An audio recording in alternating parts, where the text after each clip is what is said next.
Here's some thoughts on a bye week in Seattle. Lots of good topics to choose from during the first half of the NFL season, but let's get one out of the way right now. Aaron Rodgers. He's been getting crushed this week for lying to or misleading the NFL about his vaccination status.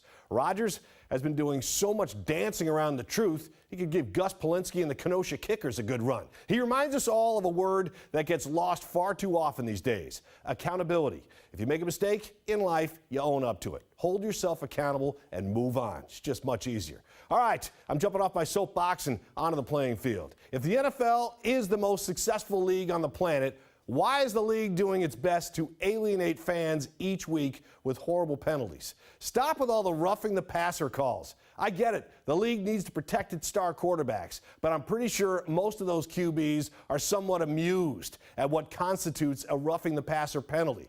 Their team gets 15 yards and an automatic first down. I realize the holidays are fast approaching, but let's slow down the gift giving. These are grown men, fully padded and fully expecting to get hit. I'm in favor of penalizing pass rushers who sack a quarterback and use all their weight to crush him into the turf. I mean, Seahawks defensive tackle Al Woods is 6'4", 330 pounds. He could leave one heck of a quarterback imprint. But come on, NFL. Let a quarterback take a slight hit, maybe fall to the ground and scuff a knee without calling in the National Guard.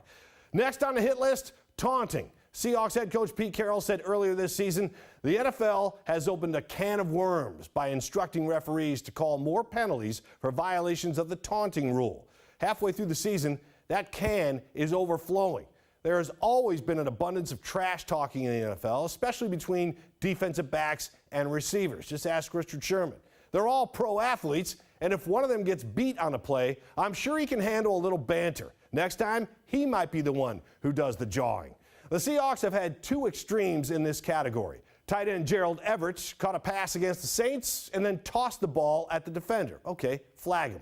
When cornerback DJ Reed broke up a pass against seven-time All-Pro receiver Julio Jones and barked a little after the play, he got hit with a taunting penalty and a $5,000 fine. A closer look at the rule says Reed was guilty of, quote, flexing in the general direction of an opponent. So basically, if you mean mug a guy, you risk getting penalized and fined. Come on. I'm not in favor of going overboard, but if a guy makes a big play and he gets his emotions out there and lets them get the best of him for a few seconds, let it go. If it's excessive, penalize him. And finally, unsportsmanlike conduct. The NFL has a strict policy forbidding players from using any props to bolster their celebrations after big plays.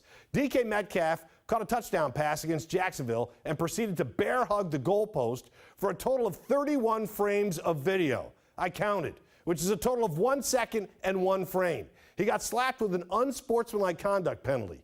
Yet a defensive back can intercept a pass at midfield, gather all his teammates to follow him to the end zone, and dance and pose for pictures, penalty-free.